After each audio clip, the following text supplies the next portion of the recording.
எல்லாருக்கும் வணக்கம். இன்னைக்கான காணொளியில் நாம் பார்க்க போகிற ரொம்ப புகழ்பெற்ற ராணி, புகழ்பெற்ற சண்டேல் மகாராஜா கிரீட் ராயின் மகளாக 1524ஆம் ஆண்டு பிறந்தவர் ராணி துர்காவதி. சண்டேல் வம்சம் இந்தியாவின் புகழ்பெற்ற வம்சமாக இருந்தது. வரலாற்றில் மிக முக்கியமான இடத்தையும் பெற்றிருக்கிறார்கள். இவர்கள் சிற்பங்கள் மீது அலாதி பிரியம் கொண்டவர்களாகவும் சிற்பம் வடிப்பதில் தனித்திறமை வாய்ந்தவர்களாகவும் உள்ளனர். இவர்களது காலத்தில்தான் கஜோராஹா சிற்பக்கூடம் மற்றும் கலைஞர் கோட்டை ஆகியவை கட்டப்பட்டது. கலைகளில் மட்டுமல்ல, வீரத்திலும் சிறந்தவர்களாக விளங்கினார்கள். ராணி துர்காவதி பிறப்பு 1524ஆம் ஆண்டு அக்டோபர் 5ஆம் தேதி.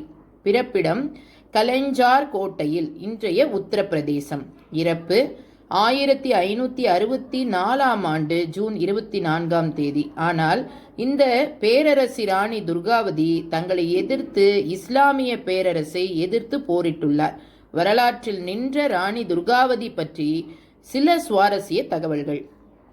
திருமணம் 1542ஆம் ஆண்டு ராணி துர்காவதி கொந்த் அரச வம்சத்தை சேர்ந்த மன்னர் சங்கர் மஸ்ஹாவின் மூத்த மகன் டல்பாட்சாவை மணந்து கொள்கிறார். இவர்களின் திருமணத்திற்கு பிறகு சாண்டேல் மற்றும் கொந்த் வம்சத்தினர் நட்புணர்வை தொடர்ந்தனர். இவர்களுக்கு 1545ஆம் ஆண்டு வீர் நாராயண் என்ற இளவரசர் பிறந்தார்.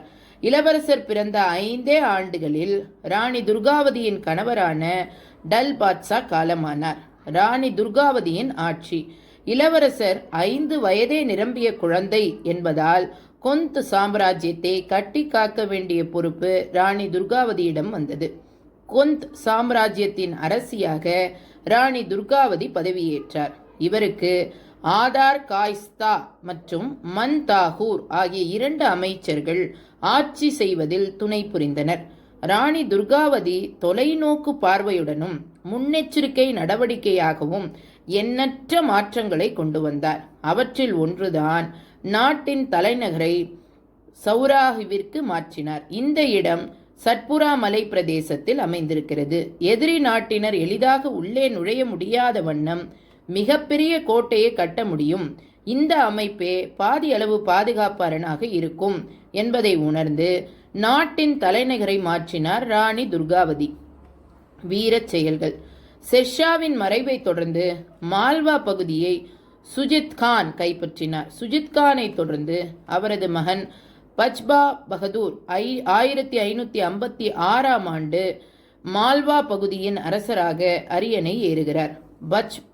பச்பகதூர் பதவியேற்றவுடன் முதல் வேலையாக பக்கத்து நாட்டு அரசியாக இருந்த துர்காவதியை போரிட்டு வெல்ல முயன்று போரிட துடித்தார். ஆனால் மகாராணி சாதுரியமாக போர் வியூகங்களை வகுத்து பச்பகதூரின் வீரர்களை திணறடித்தார். இதனால் பச்பகதூர் படைக்கு பயங்கர இழப்பு ஏற்பட்டது. இந்த வெற்றிக்கு பிறகு ராணி துர்காவதியின் பெயரும் புகழும் மிக வேகமாக நாடு முழுவதும் பரவியது. 1562ஆம் ஆண்டு பேரரசர் அக்பர் மால்வா அரசரான பச்பகதூரை வென்றெடுத்தார். மால்வாவை தன்னுடைய முகலாய பேரரசின் கீழ் கொண்டு வந்தார். மால்வாவும் முகலாய பேரரசின் கீழ் கொண்டு வந்து விட்டதால் அதற்கடுத்து எல்லையில் இருந்த ராஜ்யம் ராணி துர்காவதியினுடையது. இம்முறை முகலாய பேரரசரின் அனுமதி பெற்று ரேவா நாட்டின் அரசரான அப்துல் மஜித் கான் என்பவர் படையெடுத்து செல்கிறார். ராணி துர்காவதிக்கு தெரிய வருகிறது, அக்பர் மிகப்பெரிய பேரரசர்.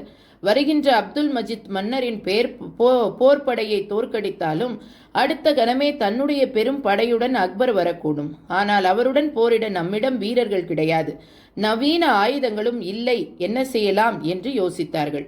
தோற்றாலும் இறந்தாலும் போரில் ஈடுபட்டு வீர மரணம் அடைவதுதான் பெருமை என்று நினைத்தார் ராணி துர்காவதி. தனது சில வீரர்களுடன் நாரா என்ற மலைப்பிரதேசத்திற்கு சென்றார். ஒரு பக்கம் கவுர் நதி, இன்னொரு பக்கம் நர்மதை நதி. ஒரு பக்கம் போரிட தீவிர பயிற்சி பெற்ற வீரர்கள், அவர்களிடம் மிகவும் நவீனமான ஆயுதங்கள். இன்னொரு பக்கம் அந்த அளவிற்கு பயிற்சி இல்லாத வீரர்கள், பெயரளவில் சில ஆயுதங்கள். ராணி துர்காவதி மிகவும் இக்கட்டான நிலையில் மாட்டிக்கொண்டார். படையை தலைமை தாங்கி சென்ற பச்தோர் அர்ஜுன் தவாஸ் ஒரு கட்டத்தில் கொல்லப்பட இம்முறை ராணி துர்காவதியே படையை வழிநடத்தி முன்னேறினார். எதிர்ப்படையினரிடம் கடுமையான போர் மூண்டது. 2 பக்கமும் பயங்கரமான இழப்பு. ஆனால் இந்த போரில் வெற்றி ராணி துர்காவதிக்குத்தான். முகலாய படையை துரத்தினார். படையை நம் இடத்திலிருந்து துரத்திவிட்டோம், ஆனால் வென்றாக வேண்டுமே. தன்னுடைய போர் தந்திரங்கள் குறித்தும் மேற்கொண்டு என்ன செய்யலாம் என்ற ஆலோசனை நடத்தினார்.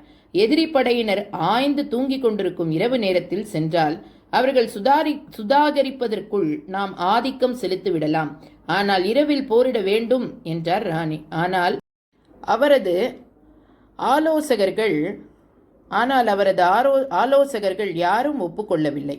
ராணி துர்காவதியின் மகன் வீர் நாராயணனும் போரிட்டார். மறுநாள் யாவரும் எதிர்பாராத விதமாக முகலாய அரசின் பக்கத்திலிருந்து அசாப்கான் பெரிய பீராங்கனை கொண்டு வந்து நின்றார். ராணி யானைப்படையுடன் நின்றிருந்தார். இம்முறை ராணி துர்காவதியின் மகன் வீர் நாராயணனும் போரிட்டார். தாயைப் போலவே சாதுரியமாக போரிட்டு 3 முறை முகலாய படையை பின்வாங்கச் செய்தார். இறுதியில் வீர் நாராயணனுக்கு காயம் உண்டாகவே வீரர்கள் அவரை களத்திலிருந்து வெளியேற்றி பாதுகாப்பான இடத்திற்கு கொண்டு சென்றனர். கழுத்தில் வீசப்பட்ட அம்பு. அதே நேரத்தில் இன்னொரு பக்கம் போரிட்டு கொண்டிருந்த ராணி துர்காவதியின் கழுத்தை குறிபார்த்து வீசப்பட்ட அம்பு சற்று விலகி கழுத்தின் இடது பக்கம் தாக்கியது. இதில் ராணி துர்காவதி தன் சுய நினைவை இழந்தார். அவர் உடனடியாக சுய நினைவிற்கு வரவில்லை எனில் உடனடியாக ராணி துர்காவதி தோற்கடிக்கப்பட்டதாக அறிவிக்கப்படுவார். அவரின் பாதுகாவலர்கள் ராணியை பத்திரமாக பாதுகாப்பான இடத்திற்கு அழைத்துச் சென்றார்கள். லேசாக சுய நினைவிற்கு திரும்பிய ராணி துர்காவதி அவர்களுடன் செல்ல மறுத்துவிட்டார். என் இறுதி மூச்சு இருக்கிறவரை போர்க்களத்தில் இருப்பேன் என்று சூளுரைத்தார். இறப்பு, இனியும் உயிர் பிழைக்க வாய்ப்பில்லை என்ற கட்டம் வந்தபோது எதிரி கையில் இறப்பதை விட நானே மரணித்துக் கொள்ளுகிறேன் என்று சொல்லி தன்னுடையதை குத்து வாளை எடுத்து தற்கொலை செய்து கொண்டார் ராணி துர்காவதி. இவர் இறந்த நாள் ஜூன் 24, 1564. இன்றளவும் இந்த நாளை போற்றுகிறார்கள் மக்கள். போர்க்களத்தில் நின்று இறுதி வரை போராடி மரணத்தை தழுவிய ராணி துர்காவதி போற்றுவதற்கு உரியவர். Thank you so much. மறக்காமல் சப்ஸ்கிரைப் பண்ணி ஷேர் பண்ணுங்கள்.